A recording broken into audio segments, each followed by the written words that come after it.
Welcome to Back to the Futures, the official podcast of the Futures Collegiate Baseball League, presented by Change Up.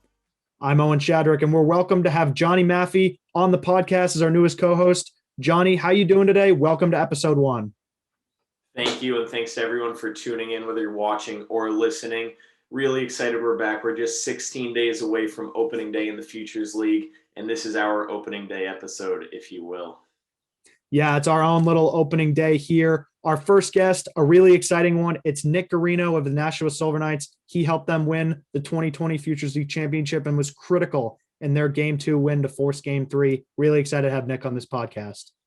Yeah, it was a great interview, like you said, with Nashua Silver Knights pitcher Nick Guarino. Guarino just finished up his season at Clark University, and now he's ready to help the Silver Knights defend their Futures League title. Yeah, Nashua looking to stay on top, and the other 7 teams looking to get on top. 16 days away from opening day, but this is our opening day. And without further ado, we present our episode with Nick Guarino. Let's roll. At this time, we are honored to be joined by our next guest, who last summer was a member of the All-FCBL First Team and was a crucial part of the 2020 Futures League Championship. It's Nick Guarino of the Nashua Silver Knights. Nick, how are you doing today? Welcome to the podcast. Hey guys, thanks for having me. Honored to be on. Doing pretty well. Just finished up the semester. Season just ended, so we're getting ready up to go back to Nashua. Yeah, we're really excited to get started. And before we get into this season, let's start with last season. You guys won the 2020 championship. What was it like to be in that dog pile and hold the trophy at the end of the year? It was electric. I mean, just with the whole situation with COVID and everything, FCBL giving us the opportunity to play. Got to thank the commissioner and the whole league really to cooperate and giving us the opportunity to get up there and play these games. So I know it was kind of more of a championship. It was more of like a sense of like normalcy for us, just to be able to celebrate and, have that like one normal like day where it's like, okay, we actually did something like in this crazy world right now. Yeah, it's crazy some of the things we take for granted. So in that championship series in Game 2, you were shoving 6 innings pitched, just 1 run, 1 walk, a few strikeouts. How did it feel to pitch as well as you did in Game 2 to force that Game 3?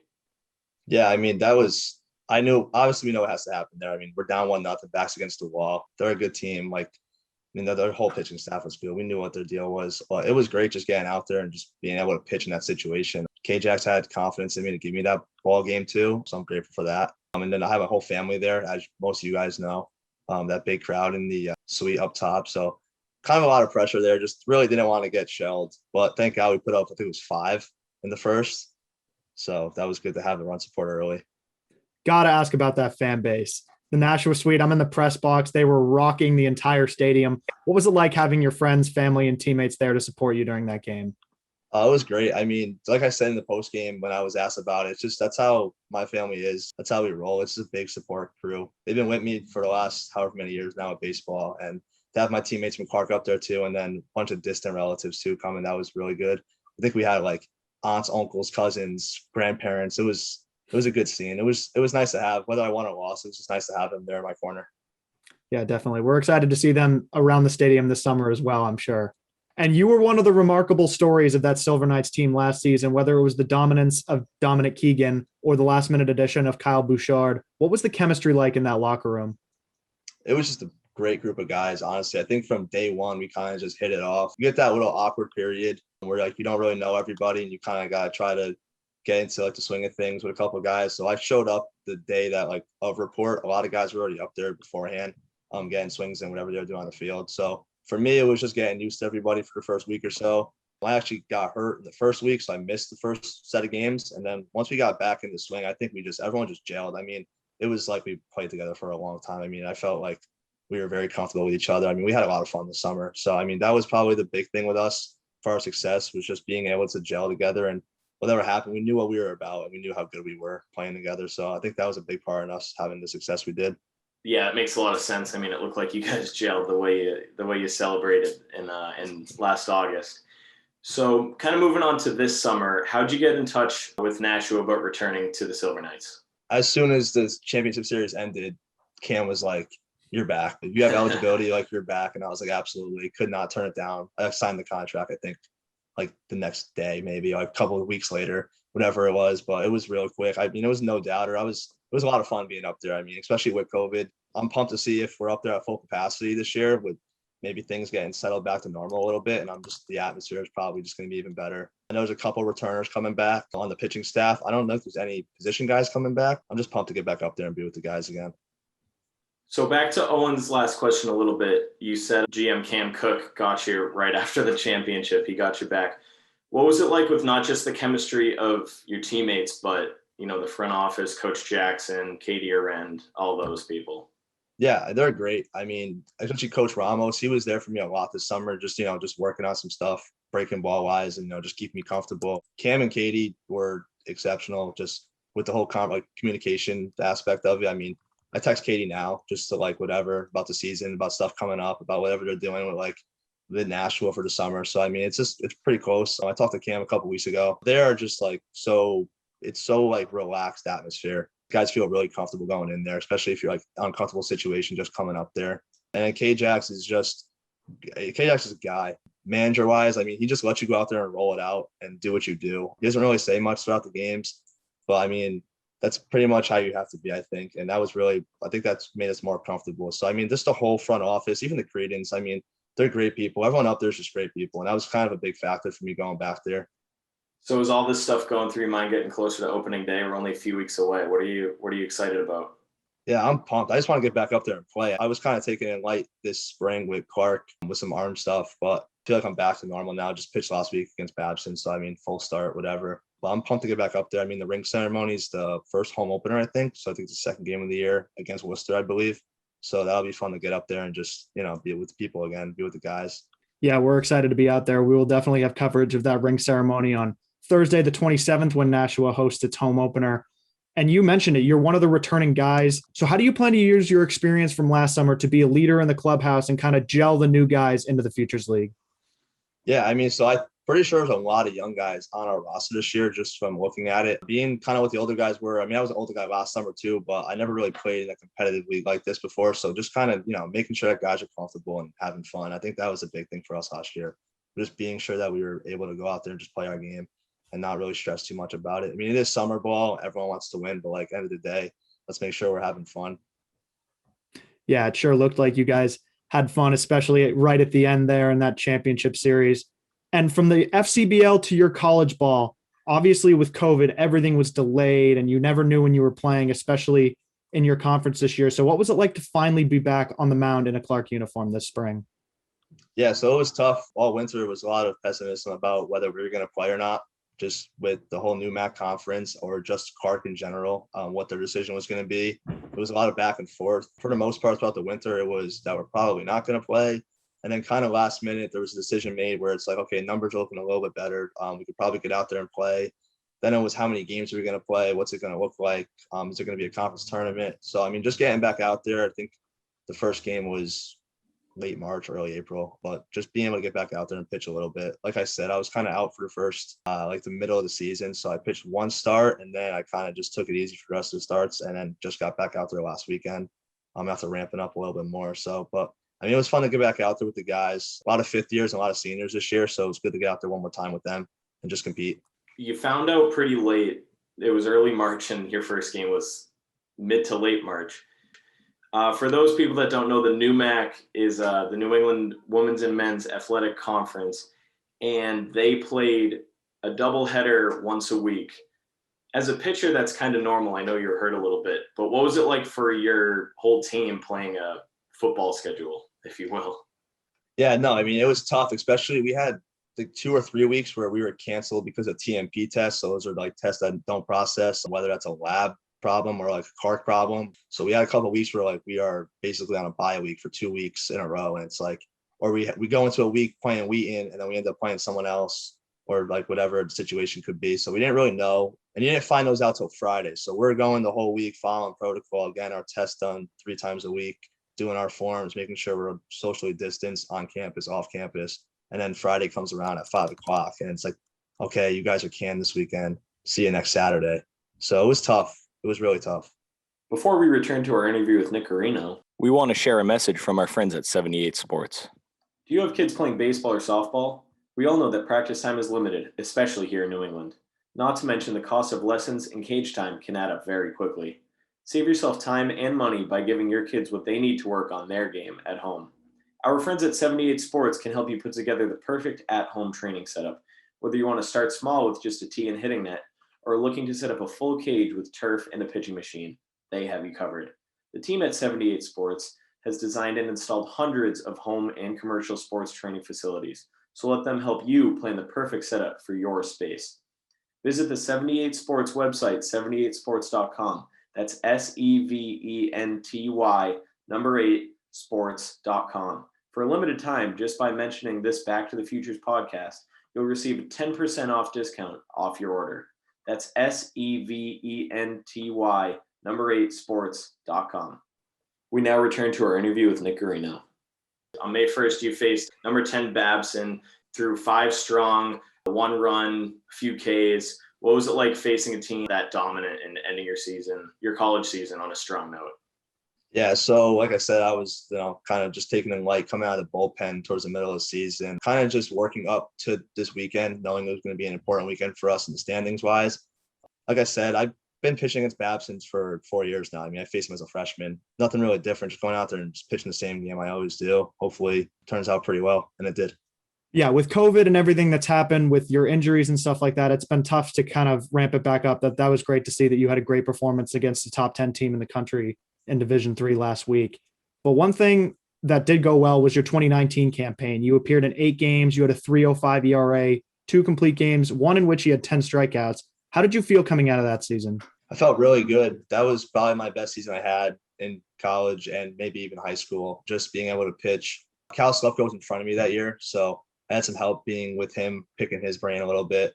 So that was a good time. I also believe Bonneke was still on our staff then, if I'm not mistaken. I think that was his last year as a grad assistant. So just having those 2 guys with me for the first 2 years of college kind of put me in a position to where I can, just pick their brains and kind of get a feel for the game as a pitcher. And those guys definitely helped me develop a little bit more into what I am now than what I was when I first walked in as a freshman. So what has been, either on or off the field, your favorite part of Clark so far?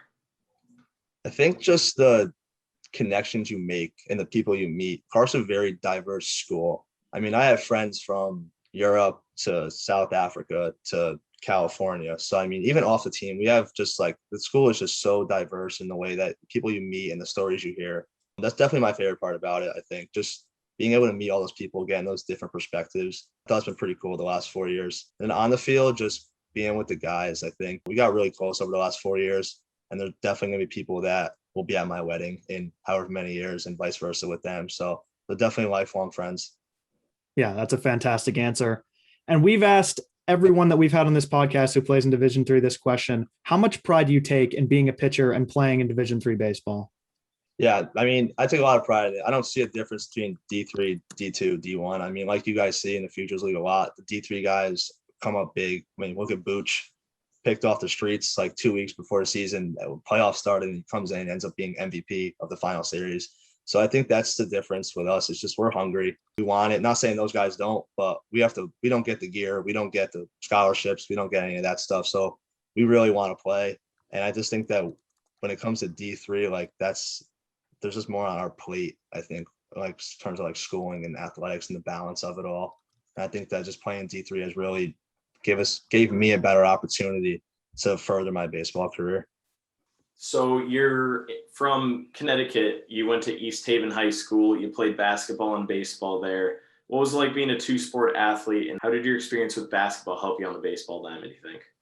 Well, basketball definitely kept me in shape. The running we did was ridiculous sometimes. But I think just playing the dual sport was just a lot of fun, more so because it just kept me in shape throughout the season, kept me more athletic. So, I mean, rather than just kind of sitting around for 3 months doing whatever for baseball, it kind of gave me more of a different kick into a different gear.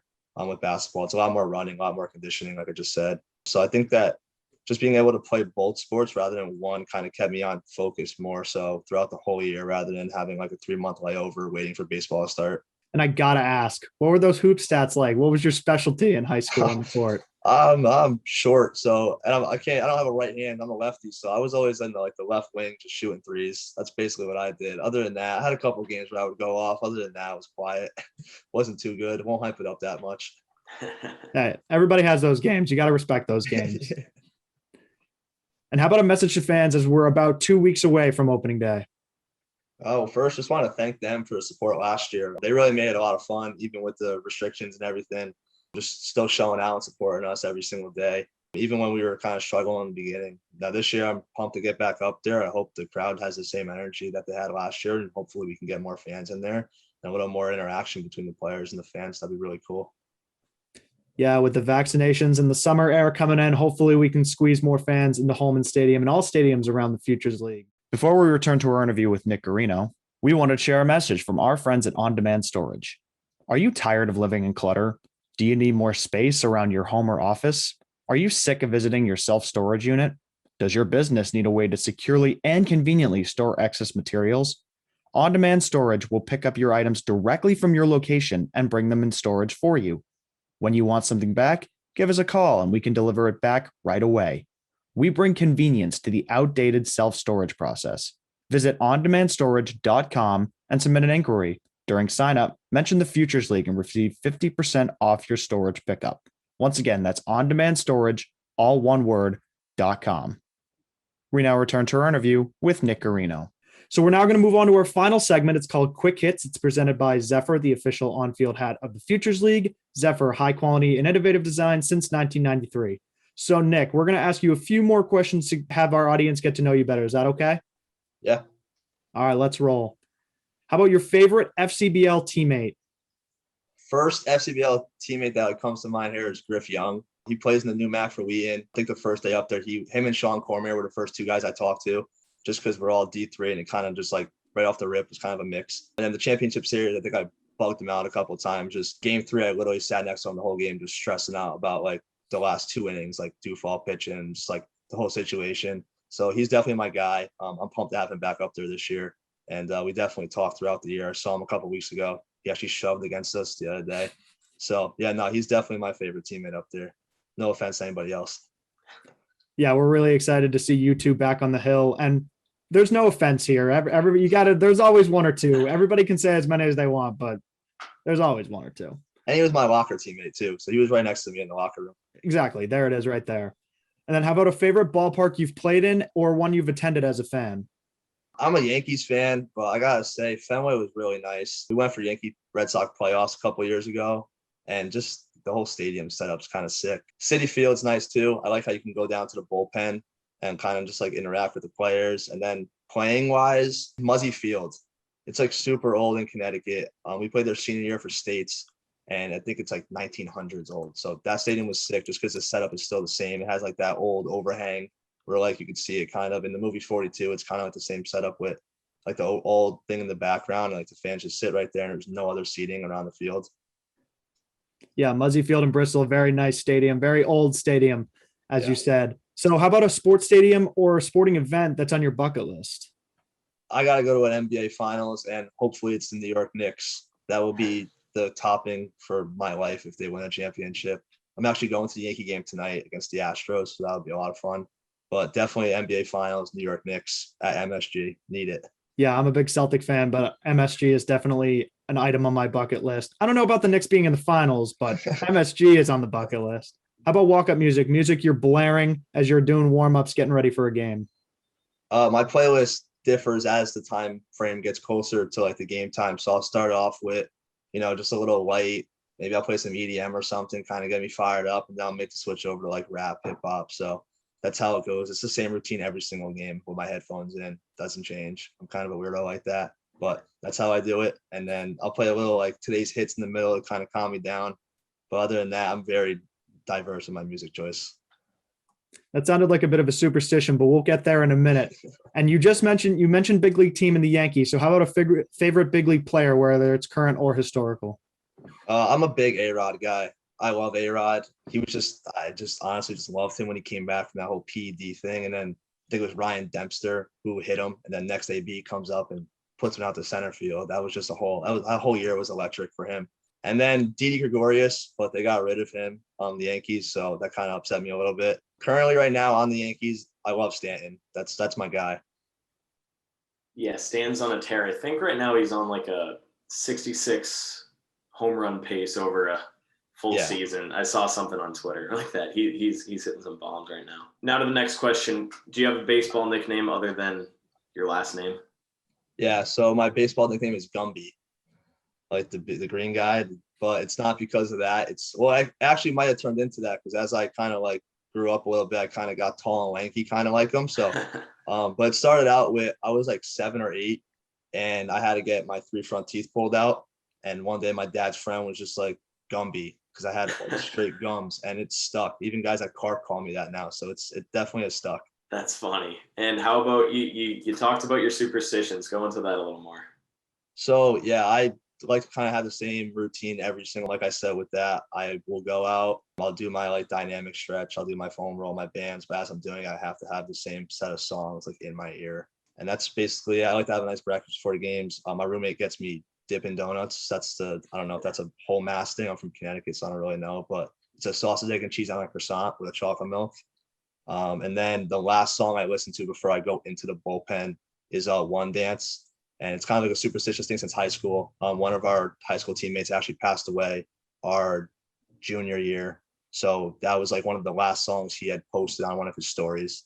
So that's kind of like the last song I listen to before I go into a game. That's awesome. That's a great story. So now moving to, if you're a fan, when you go to the park, when you go to a game, what do you get at the concession stand? When I go to the Yankee game, they have that big moots place now. So it's like all types of fried moots and everything. That's my spot. I'll probably go there tonight. But usually I like Cracker Jacks and peanuts. Usually the peanuts over the Cracker Jacks. I like to eat the whole bag. Send us a pic for the podcast if you get the fried moots. I will. And bubblegum or sunflower seeds? I'm a sunflower seeds guy. I think everyone starts out with like the original barbecue or like ranch. But as I like got more into the flavors, cracked peppers and dill pickle are the only 2 I'll eat. Dill pickle, that's the one, baby. Yeah. I like the flavor contrast with the cracked pepper and the dill pickle. Owen can speak to the seeds more than I can, but yeah, I got dill pickle on my, hold on, right here all day. Yeah, I've never thought about combining the flavors. That's new. That's an interesting one. And last question of the quick hit segment: what is your favorite all-time baseball memory? Going to the Yankee game. I think it was 2012. Yankees Orioles, bottom 9. Me and my dad are walking out because like, oh, this game's over. Raul Ibanez comes up, pinch hit, home run to tie it. Place goes bananas. We get to like right around back of home plate. We're like, oh, now we got to stay. It's tied. Ends up going to 12. He comes back up, walk-off bomb. That was a good one. I went to A-Rod's last game. That was a lot of fun, just watching that and witnessing that. And then Knicks Celtics game 2 of the 2013 playoffs after KG and Melo got into it after game 1. That was a lot of fun too. Yeah, that series lives very vividly in my mind and at the back of it more. That's right. It's the last time the Knicks were good. Those are some great baseball, and you got to throw a basketball memory in there too. Always. Well, Nick, this has been so much fun. Thank you so much for joining us today. Best of luck with everything, and we can't wait to see you and the Silver Knights for opening day. Thanks, guys. See you in a couple of weeks. Thanks, Nick. Yes, sir. This has been Season 3, Episode 1 of Back to the Futures, the official podcast of the Futures Collegiate Baseball League. Make sure to subscribe to our podcast. We're streaming on Apple Podcasts, Spotify, SoundCloud, and YouTube. Thanks for tuning in. We'll see everyone soon.